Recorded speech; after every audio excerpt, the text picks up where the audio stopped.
Another driving vlog. Welcome to SouFLoTV again, everybody. It's your host with the most. So, this story just got printed today where they're talking about Indicom in Jamaica is saying that they have definite proof that Jamaican police officers have been shooting people and then placing not only weapons but drugs and other things on the persons they've shot to say, oh, he was armed and it was a shootout and all these things. Now, see, I have two issues with this. One, I would like for our police officers to be able to do their duties uninterrupted. But in a nation where it is a proven fact that a lot of police officers have been have gone rogue, there has to be an entity that curtails, investigates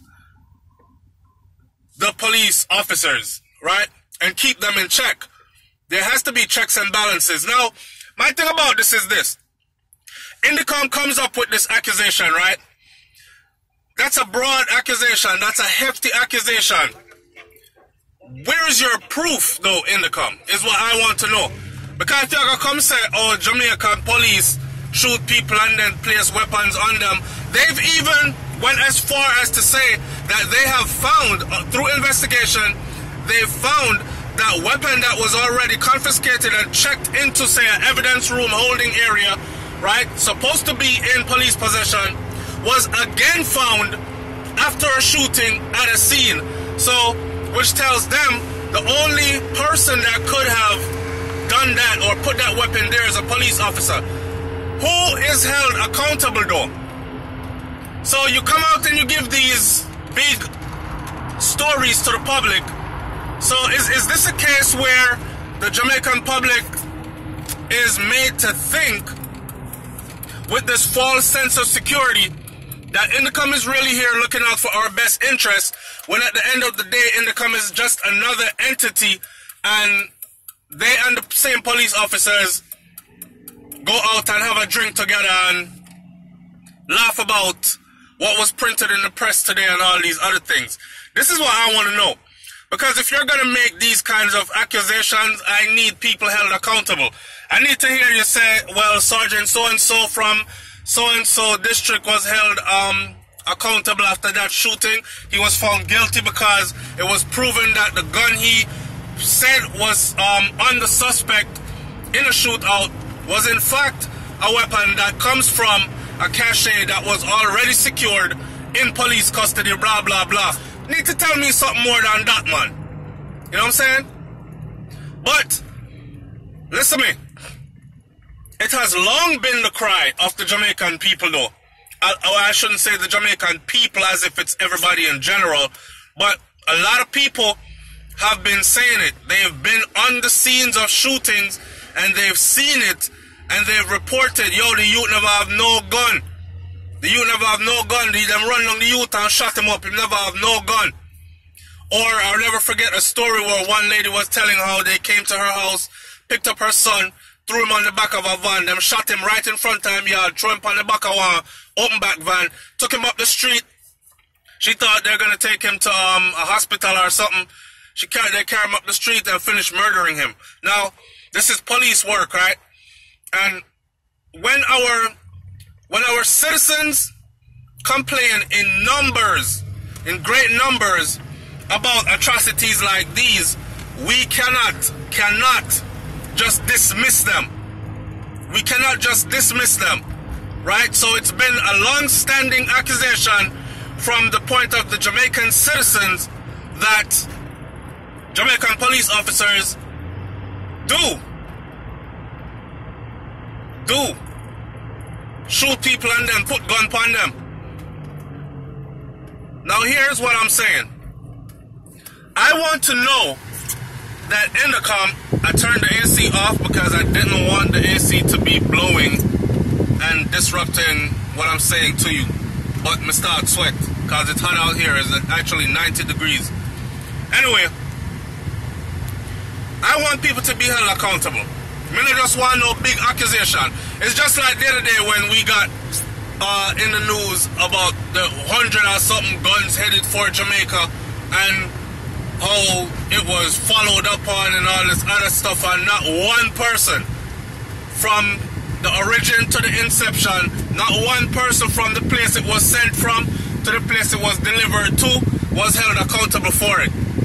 All this does is sensationalize news and leave a whole lot of speculation going on out there. We're tired of all that. We want proof and we want people held accountable. That's all I'm saying. Alright? What I want my audience to do is this.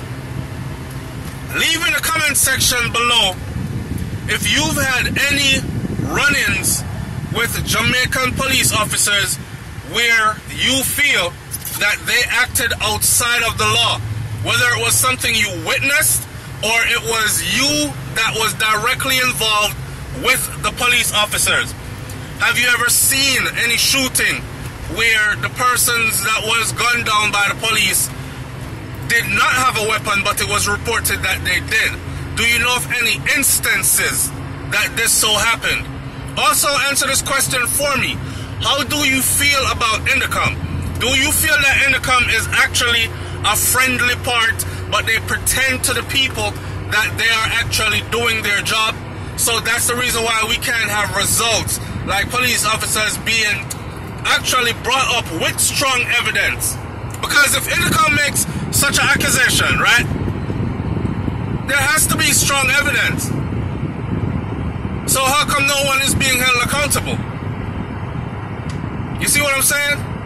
So how do you feel about this Indicom thing? And what I want you to do also while I'm talking about this, I don't want you to come at this from a biased angle.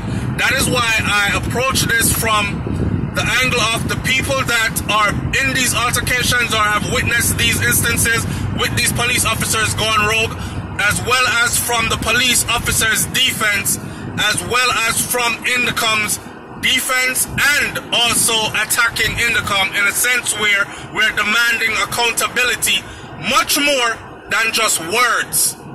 If you're going to make these strong accusations, make arrests, make cases, have people punished with strong proof. Know what I'm saying? Alright, so leave your comment in the comment section below, man. Tell me what you think about this one. And I'm going to leave it right here for now. Don't forget, SouFLoTV can go live again. And myself and the wifey Brains, we're going to be going live this weekend. Last weekend we were on the road down in Miami, Fort Lauderdale, West Palm Beach, those areas. So we couldn't go, we did go live a little bit just to tell you some things, but we promised you that we were going to be doing more lives. So this weekend, stay tuned. We'll give you a heads up when we're about to go live, and we'd appreciate it if you call in, because we're going to be discussing some serious topics, and we would appreciate it if you call in, right, with your opinion of things. Soon as we put some shows together, we'll let you know. This weekend, if you're not a friend on WhatsApp, get there. Add me on WhatsApp, because that's the way you're going to be able to call in. Alright? It's SouFLoTV, man. Like, comment, share, subscribe. Leave your comment in the comment section below. I'm up out of here. Be progressive and productive. Alright? I'm out. Peace.